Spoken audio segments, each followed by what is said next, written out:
여러분 안녕하세요. 오늘은 올해 개봉한 따끈따끈한 태국 영화 딥 잠들면 죽는다를 볼 거예요. 흰 가운을 입은 앳되어 보이는 남자가 옥상 끝에 서 있네요. 자기가 어디 있는지도 모르는 듯 정신이 없어 보입니다. 1층에는 사람들이 그가 서 있는 곳을 올려다보며 제발 떨어지지 않기를 바라고 있어요. 경찰도 그의 투신을 막기 위해 옥상 계단을 뛰어 올라가고 있죠. 하지만 경찰이 문을 박차고 옥상에 다다르자 그는 이내 옥상 아래로 떨어지고 맙니다. 다음 장면에서 우린 니차 교수님의 강의실에 있습니다. 그녀가 학생들에게 불면증에 대해 설명해주고 있네요. 그녀가 말하길 불면증은 스트레스와 불안에 의해 생기며 아주 짧은 기간 동안만 지속되는 것이라고 해요. 하지만 아주 드물게 트라우마에 의한 불면증이 생기는 경우도 있다고 말합니다. 이런 상황에서는 불면증이 몇 달이나 어쩌면 몇 년까지도 지속되는 경우가 있다고 말이죠. 니차 교수는 이틀간 잠을 자지 못하면 뇌 활동이 부작용으로 의사 능력에 혼란이 일어나고 사흘 정도면 현실 인지 능력에 문제가 생겨 환시나 환청도 들릴 수 있다고 말해요. 장면은 제인의 집으로 이어집니다. 제인은 의대생인데 할머니와 동생 준과 함께 살고 있어요. 그녀는 극심한 불면증을 앓고 있어서 매일 밤 똑같은 행동을 반복하며 밤을 보내요. 강박적으로 현관문을 잘 잠겨있는지 계속 확인하고 새벽 2시까지 공부를 합니다. 새벽 3시가 되면 시장에 장을 보러 가고 사온 음식들로 7시까지는 아침 식사를 준비하죠. 그녀는 낮에는 남들과 똑같이 하루를 보내고 밤이 되어도 매일 자기만의 루틴을 반복하며 밤을 새웁니다.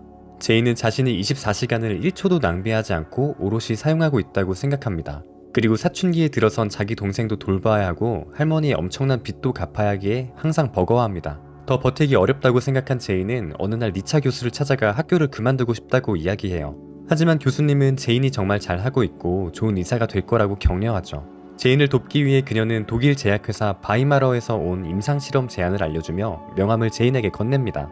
그 회사는 실험에 참여할 사람들을 구하고 있는데 참여자들에게 사료도 하고 있다고 하네요. 제인은 그 제안을 받아들입니다. 제인은 바이마러사에서 설명 영상을 봅니다. 이 실험은 불면증 연구와 관련이 있는데 딥이라고 불리는 실험이고 3단계에 걸쳐 진행된다고 합니다. 실험 대상자의 뒤통수에 마이크로칩을 이식하고 칩을 통해 사람이 잠을 자지 않을 때 발생하는 큐라토닌을 추출해내는 거죠. 그 다음엔 특별 제작된 손목시계를 항상 차고 있으면서 심장 박동과 추출된 큐라토닌의 양을 수시로 확인하게 됩니다. 큐라토닌이 100% 차면 1단계 실험이 마무리됩니다. 그러면 참가자의 머리에서 칩을 제거하고 즉시 10만 바트를 보수로 지급한다고 하네요. 제인이 시술을 마친 다음 독일인 책임자 한스 박사가 실험이 진행되는 동안 주의할 점을 경고하는데요. 절대 잠들면 안 된다는 겁니다. 60초 이상 잠들면 마이크로칩에 문제를 일으켜 심장이 멎을 수도 있다고 하네요. 아무튼 제인은 모든 서명을 했고 딥 실험의 참가자가 되었습니다. 그가 떠나기 전에 혹여 잠들까 걱정은 하지 않아도 된다고 합니다. 차고 있는 시계가 60초 이상 잠들기 전에 그녀를 깨워줄 거라고요. 집에 돌아와 제인은 또 매일 하던 일을 합니다. 2시에 공부를 하던 그녀가 시계를 보니 큐라토닌이 39% 차 있었습니다. 그녀는 일어나 자물쇠를 확인하고 할머니가 잘 주무시는지 창문으로 흘깃 보았는데 할머니가 침대가 아니라 바닥에 누워있는 것을 보고 깜짝 놀라 들어갔어요. 하지만 다행히도 침대 밑에 떨어진 틀니를 찾으시고 있던 거였네요. 그때 여동생 준이 집에 들어왔습니다. 누구랑 있었냐고 묻자 동생은 반항적으로 대꾸하고 말다툼이 벌어지죠. 제인의 실수로 준의 핸드폰 액정이 깨져버렸어요. 둘의 사이는 점점 나빠지는 것 같습니다. 딥 1단계가 진행되고 있는 둘째 날 제인은 학교 구내식당에서 밥을 먹고 있습니다. 그녀의 시계를 알아본 동기 윈이 그녀의 시계를 알아보고 말을 거네요. 윈은 플레이보이입니다. 파티와 클럽을 정말 좋아해서 잠을 거의 자지 않죠. 그래서 실험에 참여할 조건이 되었습니다. 그는 제인에게 다른 참가자가 2명 더 있다고 이야기합니다. SNS에서 유명한 인플루언서인 신과 게임 박세상의 친구는 하나도 없는 게임 중독자 피치죠. 피치는 신을 좋아하고 있고 윈도 제인에게 뭔가 감정을 가지고 있는 듯 보여요.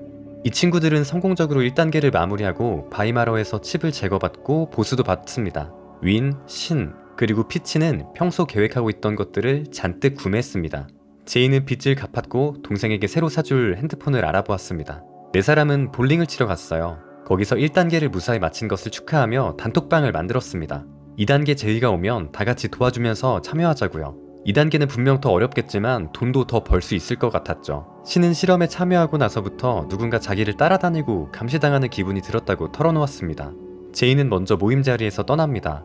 나머지 3명이 더 놀다 헤어질 때 윈은 피치를 신에게 떠밉니다. 하지만 부끄러움이 많은 피치는 별 소득이 없이 그녀를 보냈죠. 신은 택시를 타고 출발하기 전에 피치를 놀렸습니다.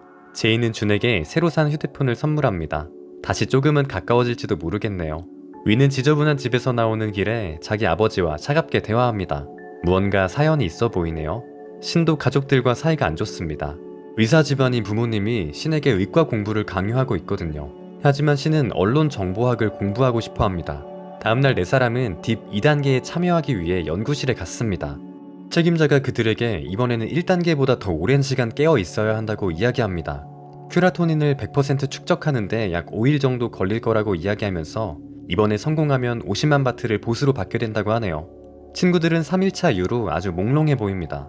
피치가 잠깐 잠에 들자 시계가 요란하게 소리를 내며 그를 깨우죠. 잠에서 깨기 위해 농구 경기에 나간 윈은 경기 내내 어지럽고 초점도 잘 맞지 않는 것 같아요. 시계를 보니 아직 큐라토닌도 44%밖에 차지 않았습니다. 그의 귀에 환청이 들립니다. 상대편 선수가 엄마가 자살할 만도 하지 라고 말했다고 착각한 윈은 그를 때려 눕힙니다. 주는 언니가 평소와 조금 다르다는 걸 느꼈습니다. 그녀는 제인에게 새 휴대폰을 살 돈이 어디서 났느냐고 대체 요즘 뭘 하고 다니느냐고 물었죠.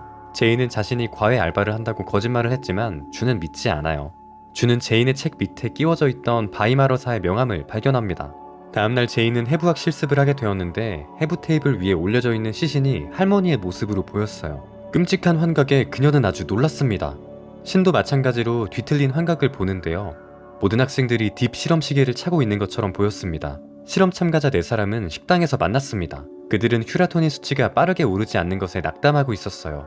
제인은 4사람이 동시에 실험을 시작했는데 윈만 수치가 10% 이상 높은 것을 이상하게 생각했습니다.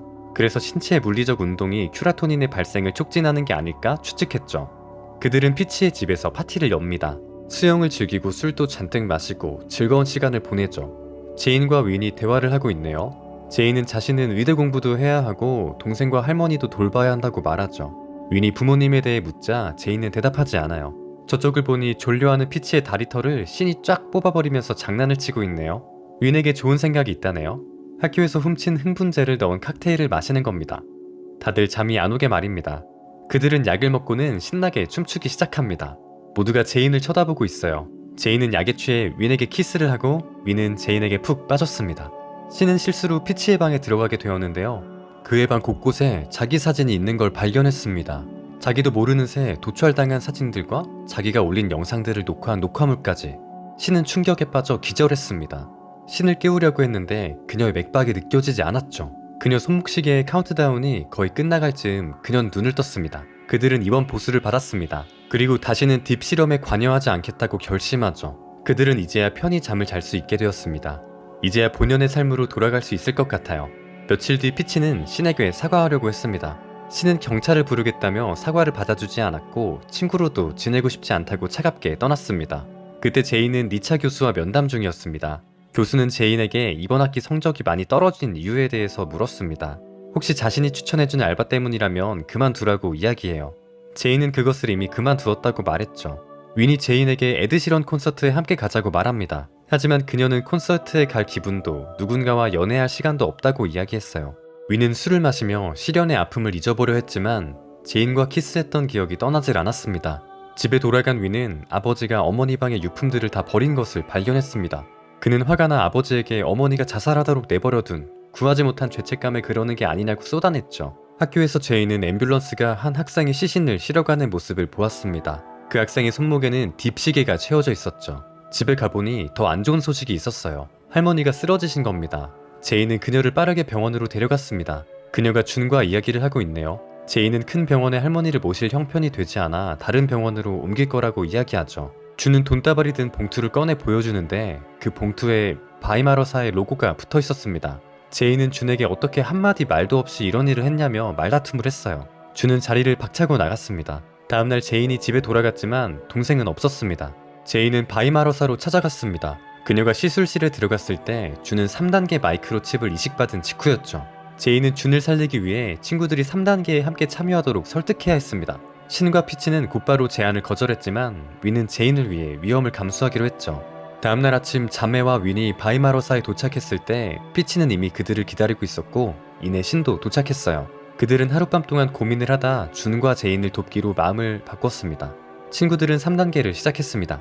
교수님은 비는 병동으로 그들을 데리고 가서 그들이 깨어있을 수 있도록 돕는 약물을 놔주었습니다.